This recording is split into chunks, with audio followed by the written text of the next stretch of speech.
عورت خاوند سے آرام پائے اور اولاد تابع دار ہو۔ ہر عورت چاہتی ہے کہ اس کا خاوند، اس کا شوہر اس کی طرف توجہ کرے، اس سے محبت الفت کرے اور اس کی اولاد جو ہے وہ نیک صالحہ ہو۔ تو آج عمل لے کے حاضر خدمت ہوں قرآن مجید کی نایاب ترین سورہ، سورہ تحریم، معنی حرام قرار دینا۔ اس سورہ کی بہت زیادہ فضیلت ہے، اس کے بہت زیادہ اسرار و رموز ہیں۔ ایک بہت بڑا راز آپ کی خدمت میں ہدیہ کرتا ہوں۔ نئے ویورز میرے چینل کو سبسکرائب کریں، بیل آئیکن کا بٹن پریس کریں، ویڈیو کو شیئر کریں اور کمنٹس باکس میں ضرور بتائیں یہ آپ کی علمی ایمانتیں آپ تک ہدیہ کر رہے ہیں۔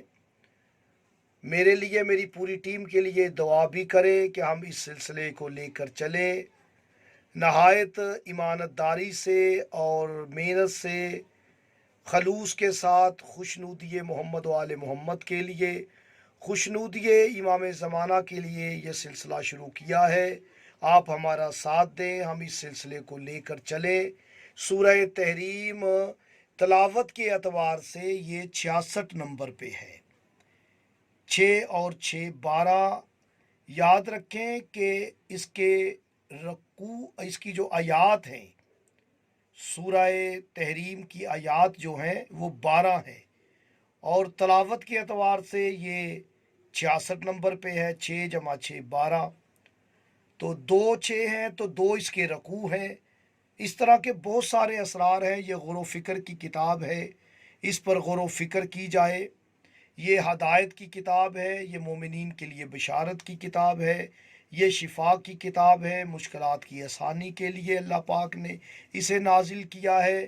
آپ کی دنیاوی اور آخرت کے مسائل کا حل ہے۔ تلاوت کے اعتبار سے 66 نمبر پہ ہے، جو کہ اس میں ذات اللہ کا عدد ہے۔ یاد رکھیں کہ اللہ کی عدد 66 ہے۔ یہ سورہ تحریم جو ہے، اس میں ذات یعنی لفظ اللہ 13 مرتبہ آیا ہے۔ آپ نے ہر اسم ذات پر رک کر 7 مرتبہ استغفار کرنا ہے۔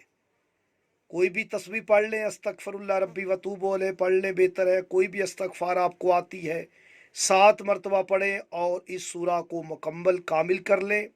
انشاءاللہ تعالی خاوند سے آرام ملے گا، اولاد تابع دار ہوگی۔